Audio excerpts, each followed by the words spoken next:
Today I'm in South London, more specifically Waterloo, and I want to tell you a true story of a Cold War era assassination that took place in broad daylight in the heart of the British capital.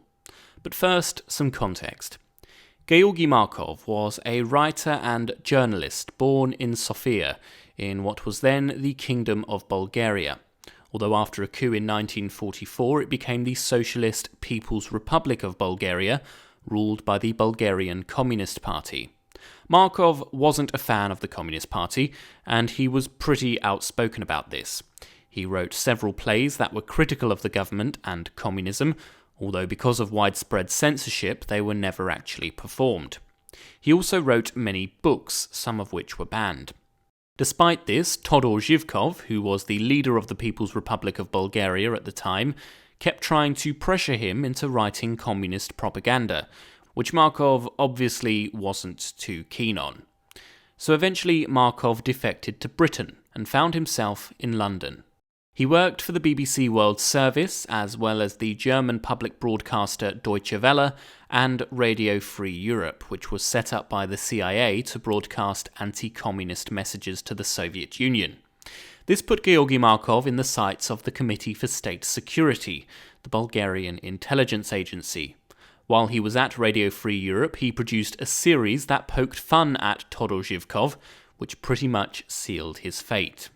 So, on the 7th of September 1978, which happened to be Zhivkov's birthday, Markov headed to work at the BBC. Details are a bit sketchy, but apparently he parked his car nearby and climbed up these stairs to Waterloo Bridge, where he would get a bus to Bush House. While Georgy Markov was standing here waiting for his bus, he felt a sudden pain in his right thigh. He turned around and saw a man picking an umbrella up off the ground. The man apologised in a foreign accent before walking across the road and getting in a taxi. Markov got on the bus and proceeded across Waterloo Bridge. The bus would have turned right at the end of the bridge, and Markov would have alighted here at Bush House. It's now part of King's College London's massive campus, but at the time it was the headquarters for the BBC World Service. When he got inside, Markov's leg was still sore, so he removed his trousers and found a small red pimple. Later that evening, he was admitted to hospital. Doctors found that inside the pimple was a tiny pellet with 2 holes on either side. It's believed it contained ricin, which is a powerful toxin that comes from castor seeds. 4 days later, Georgy Markov died in hospital. It's believed the umbrella had been modified to include a built-in mechanism which could fire the pellet through the tip at the pull of a trigger. But there's also a theory that the umbrella was merely a distraction.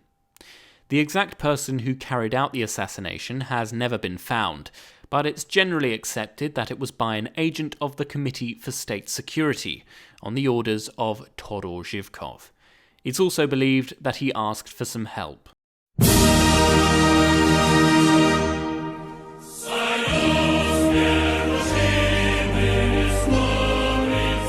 Oleg Kalugin is a former general in the KGB who later moved to the United States and was once Vladimir Putin's boss. He's confirmed that the KGB, the Soviet Union's secret police, played a role in Georgy Markov's assassination.